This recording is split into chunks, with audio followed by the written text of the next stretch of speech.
அனைவருக்கும் இனிய தைப்பொங்கல் நல்வாழ்த்துக்கள். இன்றைய தினம் மாண்புமிகு முதலமைச்சர் அவர்கள் மேதகு ஆளுநர் வாசிக்காத உரை, சட்டப்பேரவைத் தலைவர் வாசித்த உரை, அதற்கு பதிலளிக்கின்ற விதமாக பல்வேறு கருத்துக்களை பதிவு வைத்திருக்கின்றார். திராவிட முன்னேற்ற கழக ஆட்சியிலே கொண்டு வந்த சில திட்டங்களை கூறிவிட்டு 2021 சட்டமன்ற பொதுத் தேர்தலின் போது திராவிட முன்னேற்ற கழக கட்சியின் சார்பாக அறிவிக்கப்பட்ட தேர்தல் அறிவிப்புகள், அதில் ஒரு சுமார் 20% அறிவிப்புகள் தான் நிறைவேற்றப்பட்டிருக்கின்றன.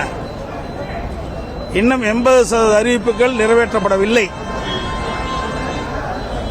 நான் அதை மேதகு ஆளுநர் உரை அதில் கலந்து கொண்டு பேசுகின்ற பொழுது சில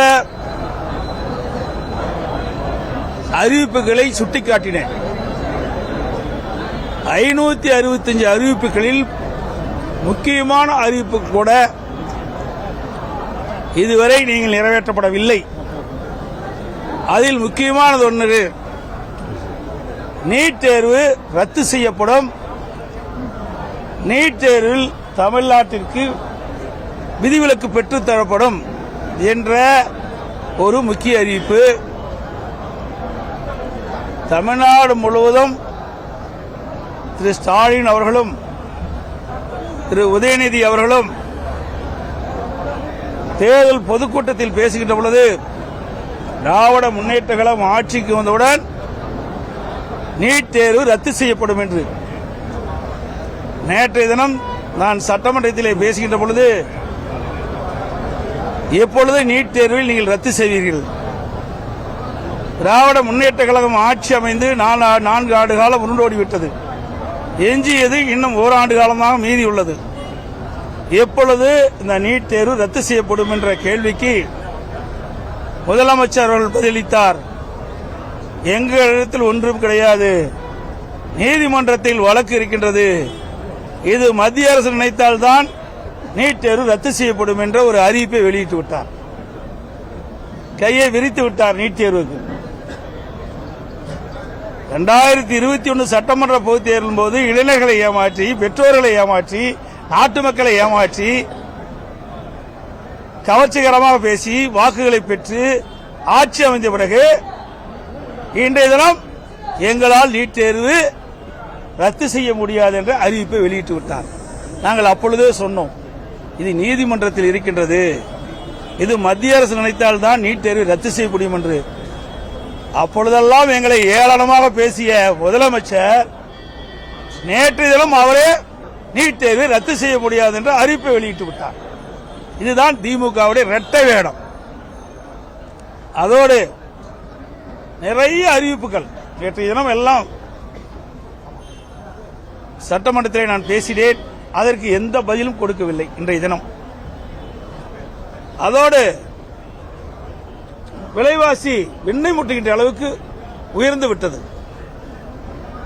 ஏழைகள் படுகின்ற துன்பத்தை இந்த அரசு கண்டுகொள்ளவில்லை. அரிசி விலை 2021 ஆண்டு 35 ரூபாயிலிருந்து 45 வரைக்கும் பல்வேறு ரகமான அரிசிகள் விற்பனை செய்யப்பட்டன. இன்றைய தினம் 70 ரூபாயிலிருந்து 85 ரூபாய் வரைக்கும் ரகத்துக்கு தக்கவாறு அரிசி விலை உயர்ந்திருக்கின்றது. எண்ணெய் விலை உயர்ந்திருக்கின்றது, பருப்பு விலை உயர்ந்திருக்கின்றது, பூண்டு விலை 400% உயர்ந்திருக்கின்றது. இதையெல்லாம் சுட்டிக்காட்டினேன். அதற்கு முதலமைச்சரிலிருந்து எந்த பதிலும் வரவில்லை. அதோட அவர் பேசுகின்ற பொழுது சொன்னார், நகர பேருந்தை பார்த்தால் மக்கள் ஸ்டாலின் பேருந்து என்று சொல்கிறார்கள். உண்மையில் அது ஒத்துக்கொள்ள வேண்டியதுதான். ஓட்ட ஓடுசல் பேருந்தெல்லாம் ஸ்டாலின் பேருந்து தான்.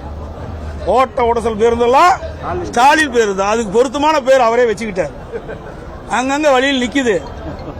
சென்னையில் ஒரு பெண்மணி சீட்ல அமர்ந்துட்டு போகும்போது அடியில் இருக்கிற ஃபுட்போர்ட் கழுவிடுது, அப்படியே நடந்து ஓடுறாங்க. அப்பேற்பட்ட பேருந்து ஸ்டாலின் பேருந்து தான். அருமையான பெயர் வச்சுக்கிட்டார்.